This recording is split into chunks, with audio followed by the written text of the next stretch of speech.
Hello दोस्तों, welcome to study lab. आज हम करंट अफेयर्स के एमसीक्यूज देखेंगे जो कि आपके यूपीएससी, एसएससी, आईबीपीएस जैसे एग्जाम्स के लिए काफ़ी हेल्पफुल साबित होंगे। तो अगर आपने इस चैनल को अभी तक सब्सक्राइब नहीं किया है तो इसे सब्सक्राइब कर ले। आइए चलते हैं, हम एक एक करके क्वेश्चंस को देखते हैं। पहला क्वेश्चन है, India's first thunderstorm test bed is to be established at. Bharat का पहला आंधी तूफान अनुसंधान केंद्र, थंडर स्टॉर्म टेस्ट बेड, आंधी तूफान अनुसंधान केंद्र कहाँ स्थापित किया जाने वाला है? आपके ऑप्शंस हैं उड़ीसा, वेस्ट बंगाल, आंध्र प्रदेश या तेलंगाना। तो इसका सही जवाब है उड़ीसा। उड़ीसा का बालासोर डिस्ट्रिक्ट है जहां पर कि यह अनुसंधान केंद्र स्थापित किया जाएगा। यह अनुसंधान केंद्र का लक्ष्य क्या होगा कि ये जो आंधी तूफान की वजह से जो बिजली जो गिरती है और उसकी वजह से जो जान माल का जो नुकसान होता है, बिजली के गिरने से जो जान माल का नुकसान होता है, उसको बचाने के लिए ये किया जाएगा। तो ये जो थंडरस्टॉर्म टेस्ट बेड है, ये जो केंद्र है, अनुसंधान केंद्र है, ये कौन कौन मिल करके डेवलप कर रहा है? तो MOES, ministry of earth sciences, पृथ्वी विज्ञान मंत्रालय, पृथ्वी विज्ञान मंत्रालय, और साथ ही साथ इसमें इंडियन मेट्रोलॉजिकल डिपार्टमेंट भी है, भारतीय मौसम विभाग, उसके बाद इसरो भी है और DRDO भी है। ये सभी मिलकर के इस अनुसंधान केंद्र की स्थापना करने वाले हैं। तो अगर हम उड़ीसा की बात करें तो उड़ीसा के बारे में हम जानते हैं कि उड़ीसा की राजधानी भुवनेश्वर है और यहाँ के चीफ मिनिस्टर नवीन पटनायक जी हैं और गवर्नर गणेशी लाल जी हैं। और अगर हम बात करें यहाँ का जो स्टेट एनिमल है वो क्या है? सांबर, जो कि यहाँ का स्टेट एनिमल है। अभी कुछ ही दिनों पहले यहाँ पर बिंदु सागर लेक की सफाई के लिए नवीन पटनायक जी ने एक मुहिम शुरुआत की थी। फर्स्ट फायर पार्क भी कहाँ है? उड़ीसा में के भुवनेश्वर में है। First fire park of India Orissa के भुवनेश्वर में बनाया जा रहा है। चिल्का लेक भी उड़ीसा में है और भितरकनिका मैंग्रोव्स, यह भी उड़ीसा में है। सदाबहार वन है भितरकनिका मैंग्रोव्स। सुंदरवन के बाद सबसे बड़ा सदाबहार वन है भितरकनिका मैंग्रोव्स। अगला सवाल है, who has been appointed as technology entrepreneur to the national security advisory board. तकनीकी उद्यमी के रूप में किन्हें राष्ट्रीय सुरक्षा सलाहकार बोर्ड में सम्मिलित किया गया है? तो आपके ऑप्शंस हैं श्रीधर वेम्बू, प्रवीण सिन्हा, रतन लाल या रजनी बेक्टर। तो इसका सही जवाब है श्रीधर वेम्बू। श्रीधर वेम्बू जो हैं वो जोहो एक कंपनी है, उसके फाउंडर हैं। जोहो कंपनी काम क्या करती है? तो ये सॉफ्टवेयर, ये SaaS पे काम करती है, सॉफ्टवेयर एज अ सर्विस पे काम करती है। और ये श्रीधर वेम्बू को NSAB के में सम्मिलित किया गया है। NSAB के हेड कौन है?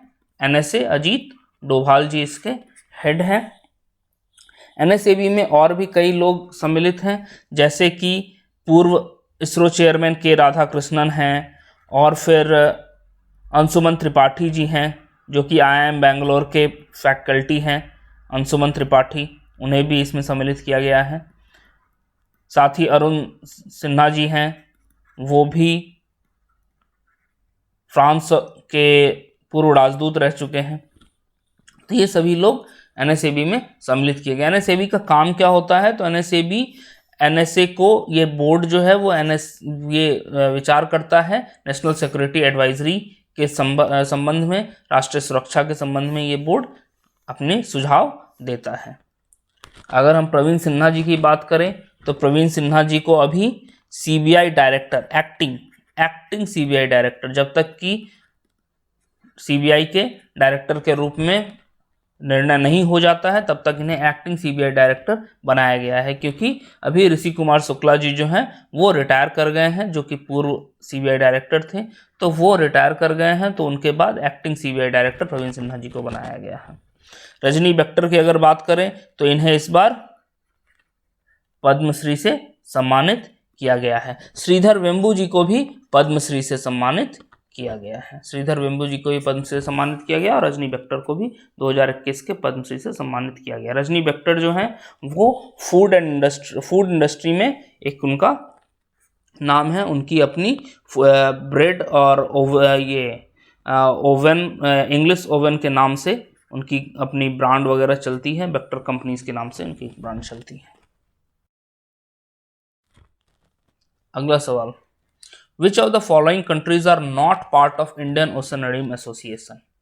इंडियन ओशन रिम एसोसिएशन यानी हिंद महासागर तटीय सहयोग संघ, ये जो है हिंद महासागर तटीय सहयोग संघ है, उसका कौन सा देश जो है वह सदस्य नहीं है? तो आपके ऑप्शंस हैं इंडिया, ऑस्ट्रेलिया, मॉरिशस या न्यूजीलैंड। तो सही जवाब है इसमें न्यूजीलैंड। न्यूजीलैंड जो है वो इसका मेंबर नहीं है। भारत, ऑस्ट्रेलिया और मॉरिशस इसका मेंबर है। मॉरिशस जो है वहाँ पर इसका हेडक्वार्टर भी है। इसमें कुल 23 देश हैं। इंडियन ओशन रिम एसोसिएशन में कुल 23 देश है। पहले इसे IOR आर्क कहा जाता था। IOR आर्क कहा जाता था, Indian ocean rim association for regional cooperation. Indian ocean rim association for regional cooperation कहा जाता था, जिसका कि नाम अब सिर्फ IOR एसोसिएशन कर दिया गया है। तो इसमें अभी फिलहाल में 23 देश हैं। अभी भारत में ही यहाँ पर इस सभी 23 देशों के जो रक्षा मंत्री हैं उनकी एक सम्मेलन करवाई गई थी, डिफेंस मिनिस्टर्स की सम्मेलन करवाई गई थी। डिफेंस मिनिस्टर्स एनक्लेव यहाँ पर हुआ था, डिफेंस मिनिस्टर्स कॉन्क्लेव यहाँ पर हुआ था। अगला सवाल है, Srivilliputhur Megamalai sanctuaries are seen in news recently, it is are located in which state? Srivilliputhur और मेगा मलाई दो अभ्यारण्य हैं, तो यह किस राज्य में स्थित है? ये एक से ज्यादा राज्य में है या कौन से राज्य में है? तो आपके ऑप्शंस हैं केरला, तमिलनाडु, कर्नाटका या केरला और तमिलनाडु दोनों में। तो इसका सही जवाब है तमिलनाडु में। तमिलनाडु में ये दोनों अभ्यारण्य हैं। और ये क्यों न्यूज में है? क्योंकि भारत सरकार ने इन्हें अभी टाइगर रिजर्व के रूप में बनाने की घोषणा कर दी है। टाइगर रिजर्व बनाने की घोषणा कर दी है, जो कि भारत का 51वां टाइगर रिजर्व होगा। भारत का 51वां टाइगर रिजर्व ये होगा। श्रीविल्लीपुथूर जो है ये तमिलनाडु में है, श्रीविल्लीपुथूर और मेघामलाई, और ये दोनों जो है ये पेरियार से मिला हुआ है। यहाँ पर ये पेरियार के पास यहाँ पर ये दोनों मिला हुआ है, श्रीविल्लीपुथूर और मेघामलाई। और ये पूरा रेंज जो है ये एक टाइगर रिजर्व के लिए और टाइगर के मूवमेंट के लिए काफ़ी सेफ माना जाएगा, इसीलिए इसे बनाने की बात हो रही थी। श्रीविल्लीपुथूर की अगर बात करें तो यहाँ पर काफ़ी सारे फ्लाइंग स्क्विरल्स, जाइंट स्क्विरल्स या फिर लियोपार्ड, ये सब काफ़ी पाए जाते हैं। अगर तमिलनाडु की बात करें तो तमिलनाडु का ये जो है 5वां टाइगर रिजर्व होगा, 5th टाइगर रिजर्व होगा। इससे पहले 4 टाइगर रिजर्व जो हैं वो हैं Sathyamangalam tiger reserve, Anamalai tiger reserve, Mudumalai tiger reserve, Kalakkad tiger reserve. ये सभी जो हैं ये वहाँ पर तमिलनाडु में कल्लक्कड़ मुंडन जो है, कल्लक्कड़ मुंडन थोराई टाइगर रिजर्व, ये सभी जो है वो तमिलनाडु में स्थित है। अगर केरला की बात करें तो केरला में पेरियार टाइगर रिजर्व है, और फिर परम्बिकुलम टाइगर रिजर्व भी केरला में है। कर्नाटका की अगर बात करें तो कर्नाटका में Bandipur tiger reserve, Nagarhole tiger reserve, Anshi tiger reserve, ये सभी कर्नाटका के पार्ट हैं। अगला सवाल, who has been authored the book parliamentary messenger in Rajasthan? Parliamentary messenger in Rajasthan book किनके द्वारा लिखी गई है? तो आपके ऑप्शंस हैं KN भंडारी, M वेंकैया नायडू, अभिषेक सिंघवी या हामिद अंसारी। तो इसका सही जवाब क्या है? इसका सही जवाब है KN भंडारी, के.एन. भंडारी जी के द्वारा ये बुक लिखी गई है। ये बुक जो है के.एन. भंडारी जी के द्वारा जो लिखी गई है, इसकी जो अभी उद्घाटन और इसका जो लोकार्पण किया है वो एम वेंकैया नायडू जी ने किया है इसका लोकार्पण। और एम वेंकैया नायडू जो कि भारत के उपराष्ट्रपति हैं, उन्होंने इसका लोकार्पण किया है। यह किताब जो है ये एमपी लैड स्कीम पर आधारित है। एमपी लैड स्कीम, ये एमपी लैड स्कीम क्या होता है? सांसद स्थानीय विकास निधि, सांसद स्थानीय विकास निधि होता है, उस पर ये आधारित है। एमपी लैड स्कीम पर ये आधारित है। ये एमपी लैड स्कीम के तहत 2006 से लेकर के और 2018 के बीच में जो काम करवाए गए थे श्री अभिषेक सिंघवी जी के द्वारा राजस्थान में, जो काम करवाए गए थे किन क्षेत्रों में? तो स्वास्थ्य और शिक्षा के क्षेत्रों में जो काम उन्होंने करवाए थे उस पर ये आधारित है ये किताब, और उसी के लिए ये चीज, इस किताब का लोकार्पण किया गया है। अगर हामिद अंसारी जी की बात करें तो उनकी एक किताब आई है अभी, by many a happy accident, by many a happy accident, ये किताब आई है उनकी, जो कि काफ़ी चर्चा में रही है। हामिद अंसारी जी की किताब अभिषेक सिंघवी जी की किताब पर के कामों पर आधारित ये किताब बनाई गई है, पार्लियामेंट्री मैसेंजर इन राजस्थान। अगर हम एमपी लैड की बात करें तो एमपी लैड स्कीम की शुरुआत कब हुई थी? 1993 में पीवी नरसिम्हा राव जी के समय में इसकी शुरुआत हुई थी। इसके तहत हर एक एमपी को, हर एक सांसद को 5 करोड़ रुपए दिए जाते हैं। 5 करोड़ रुपए ये किस लिए दिए जाते हैं? ताकि वहां पर उनके अपने क्षेत्र में, संसदीय क्षेत्र में वह काम कर सकें। इसमें ये कोशिश की जाती है, मॉस्पी जो है ministry of statistics and programme implementation, उन्होंने एक गाइडलाइंस दिया है, एक दिशा निर्देश निकाला था, जिसमें कि उनका कहना था कि ये जो काम है 5 करोड़ काम, इसमें SC/ST वाले क्षेत्रों में भी काम करने की आवश्यकता है। और ये काम जो है उसके कम से कम 10% हिस्सों में, कम से कम 10% काम का जायजा जो है वो जिला का जो डिस्ट्रिक्ट अथॉरिटी है वो भी इसके काम को देखेगा, उसके निरीक्षण में ये काम किया जाएगा, कम से कम 10%। एक और जो बहुत ही महत्वपूर्ण बात है, ये 5 करोड़ हर साल दिया जाता है, ये हर साल दिया जाता है, पर ईयर दिया जाता है, मगर ये नॉन लैप्सेबल होता है। इसका मतलब ये है कि अगर 5 करोड़ में से कुछ खर्च नहीं हो सका तो ये अगले साल ट्रांसफर हो जाता है। यही सवाल यूपीएससी में प्री में 2020 में पूछा गया था। एमपी लैड पर यही सारे पॉइंट्स पूछे गए थे। अगला सवाल है, when is the international day of zero tolerance for female genital mutilation observed? Female genital mutilation के लिए जीरो टॉलरेंस इंटरनेशनल डे, यानी कि महिला जननांग विकृति, महिला जननांग विकृति के लिए जीरो टॉलरेंस डे, शून्य सहनशीलता दिवस, शून्य सहनशीलता दिवस कब मनाया जाता है? तो आपके ऑप्शंस हैं 1 फरवरी, 2 फरवरी, 4 फरवरी या 6 फरवरी। तो सही जवाब है 6 फरवरी। 6 फरवरी को महिला जननांग विकृति के लिए शून्य सहनशीलता दिवस मनाया जाता है। ये राष्ट्र यूएन के द्वारा मनाया जाता है, यूनाइटेड नेशंस के द्वारा, संयुक्त राष्ट्र संघ के द्वारा मनाया जाता है। इसकी शुरुआत 2003 से की गई थी, 2003 से इसकी शुरुआत की गई थी। ये एक कुप्रथा है, महिला जननांग विकृति जो है ये एक कुप्रथा है, और यह मुख्यतः अफ्रीकी महादेश, अफ्रीकन कॉन्टिनेंट के में ये किया जाता है। मेनली अफ्रीकन कॉन्टिनेंट में, कुछ एशियन कंट्रीज में भी है इसकी यह कुप्रथा चर्चा में है, तो इसीलिए यह कुप्रथा चली आ रही है, तो इसके विरोध में ये किया जाता है। अगर हम 1 फरवरी की बात करें तो 1 फरवरी किस लिए मनाया जाता है? इंडियन कोस्टल गार्ड डे, भारतीय तटरक्षक दिवस के रूप में मनाया जाता है, इंडियन कोस्टल गार्ड डे। 2 फरवरी किस लिए मनाया जाता है? World wetland day, world wetland day, विश्व आर्द्र भूमि दिवस। 4 फरवरी किस लिए मनाया जाता है? ये मनाया जाता है cancer day, world cancer day, ये वर्ल्ड कैंसर डे के रूप में मनाया जाता है। अगला सवाल, which state has launched first e cabinet app for making cabinet proceedings paperless? किस राज्य ने ई कैबिनेट एप्लीकेशन की शुरुआत की है जिससे कि कैबिनेट के जो सारे काम हैं वो पेपरलेस हो जाए?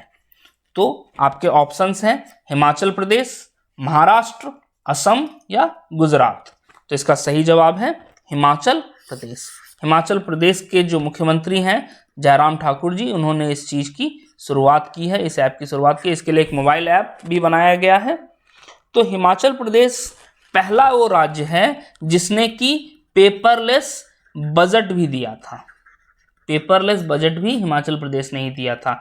इस साल यूनियन बजट भी हमारा पेपरलेस हुआ था। पहली साल ऐसा है जो कि पेपरलेस हुआ था। तो हिमाचल प्रदेश पहला राज्य है जिसने पेपरलेस बजट दिया था। अगर हिमाचल प्रदेश की बात करें तो यहाँ की राजधानी शिमला है और विंटर राजधानी यहाँ की क्या है? धर्मशाला है।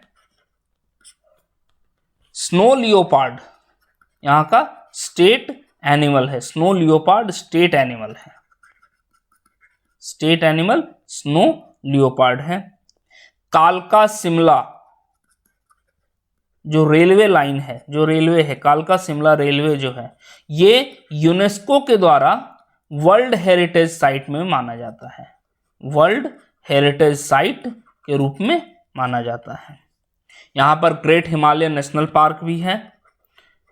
साथ ही बहुत सारे नेशनल पार्क है, जैसे पिन वैली नेशनल पार्क भी यहाँ पर है। Great Himalayan national park, pin valley national park, ये सभी काफी नेशनल पार्क्स यहाँ पर हैं।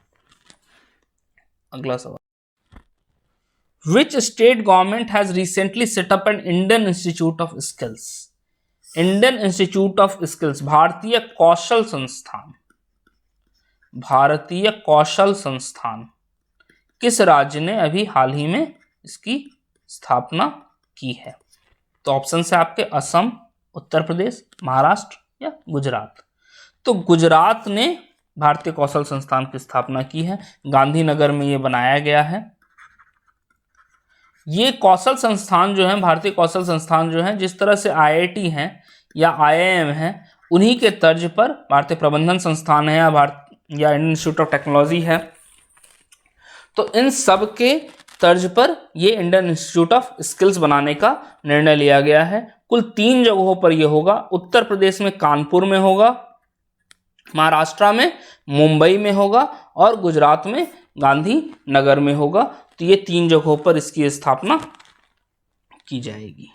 ये जो गुजरात में जो बनाया जा रहा है, ये टाटा ग्रुप के साथ बनाया जा रहा है। नॉट फॉर प्रॉफिट करके ये बनाया जा रहा है। इसकी स्थापना की जा रही है। Not for profit public private partnership model पे ये बन रहा है। अगला सवाल, Dhekiajuli was in news recently, it is located in which state? Dhekiajuli एक जगह है, यह किस राज्य में स्थित है? तो आपके ऑप्शंस हैं त्रिपुरा, असम, वेस्ट बंगाल या उड़ीसा। तो इसका सही जवाब है असम। असम में ये स्थित है। यहाँ पर प्रधानमंत्री अभी कुछ दिनों पहले गए थे, इसलिए काफी चर्चा में था धेकियाजुली। ये धेकियाजुली है क्या? तो ये एक ऐसा जगह है जिसे कि शहीदी टाउन, मार्टियर टाउन माना जाता है। मार्टियर टाउन माना जाता है, ये शहीदों का जगह माना जाता है, जहां पर कि 1942 में भारतीय स्वतंत्रता संग्राम में काफी लोग शहीद हुए थे इस टाउन के। यहाँ पे जो भारत का सबसे कम उम्र का शहीद जो है, जिन्हें माना जाता है तिलेश्वरी बरुआ, तिलेश्वरी बरुआ, जिन्हें कि भारत का सबसे कम उम्र का शहीद माना जाता है, ये सिर्फ 12 साल के थे जो शहीद हुए थे। उनका घर भी यही धेकियाजुली में ही है। तो ये काफी महत्वपूर्ण जगह है धेकियाजुली। एक और जगह जो अभी प्रधानमंत्री जी गए थे वो है जेरंगा पोथा।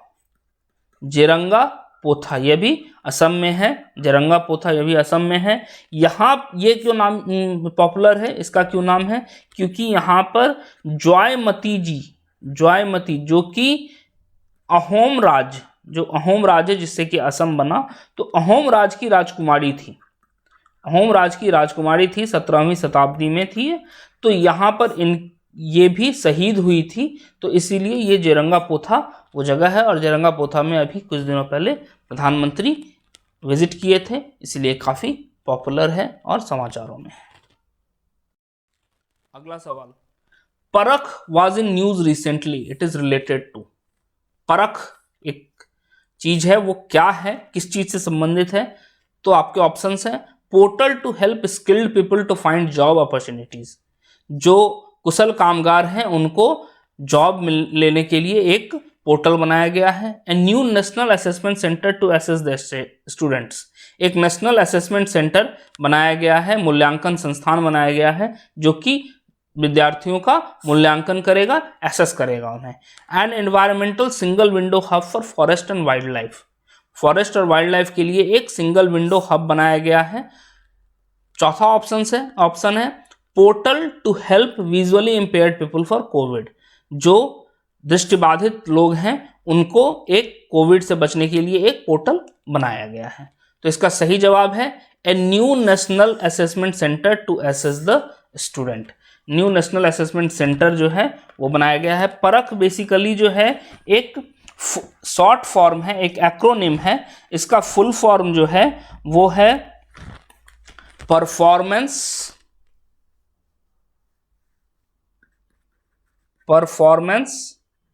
Assessment review and analysis of knowledge for holistic development। P performance A, assessment R, review analysis A, knowledge K and holistic development H। तो इससे बना है ये परख। ये परख जो है ये शिक्षा, जो केंद्रीय यूनियन एजुकेशन मिनिस्ट्री है उसके द्वारा ये लॉन्च किया गया है परख, जिसके तहत क्या किया जाएगा, ये इस चीज के तहत, परख के तहत जितने भी राज्य सरकार हैं या केंद्र सरकार है उन सब के लिए एक मापदंड तैयार किया जाएगा और उसके आधार पर वो स्टूडेंट्स की जांच होगी कि वो कितने स्तर पर हैं। तो ये उसके द्वारा एक स्टैंडर्डाइज्ड टेस्टिंग की जाएगी। ये जो है ये स्टार्स प्रोजेक्ट, जिसके बारे में हमने पहले भी चर्चा किया था, स्टार्स प्रोजेक्ट के अंतर्गत ये किया जाएगा, जो कि department of school education literacy के द्वारा एक स्कीम शुरू की गई है स्टार्स, जिसका फुल फॉर्म हमने पहले भी आपको बताया है, पिछले वीडियोज में है ये। तो अगर आपने नहीं देखा है तो वीडियो जा करके देख लें। तो ये स्टार्स ये जो प्रोजेक्ट है स्टार्स प्रोजेक्ट, तो इसमें ये स्टार्स का फुल फॉर्म है strengthening teaching learning and results for state programme. तो ये इसके तहत ये किया गया है। ये आपको स्टार्स प्रोजेक्ट ये 6 राज्यों में चलाया जा रहा है, मध्य प्रदेश, केरला, फिर हिमाचल प्रदेश, महाराष्ट्र, उड़ीसा और राजस्थान में। तो वर्ल्ड बैंक की मदद से स्टार्स प्रोजेक्ट चलाया जा रहा है, उसी के अंतर्गत ये परख भी एक नेशनल असेसमेंट सेंटर बनाया जाएगा। तो उम्मीद है आपको ये वीडियो पसंद आया होगा। तो अगर आपको ये वीडियो पसंद आया तो इसे लाइक करें, शेयर करें और हमारे चैनल स्टडी लैम्प को सब्सक्राइब करें और बेल आइकन दबाना ना भूलें, जिससे कि आपको नए नए अपडेट्स जो मिलते रहेंगे, जो नए वीडियोस आते रहेंगे, उनके अपडेट्स आपको मिलते रहेंगे। धन्यवाद, थैंक यू।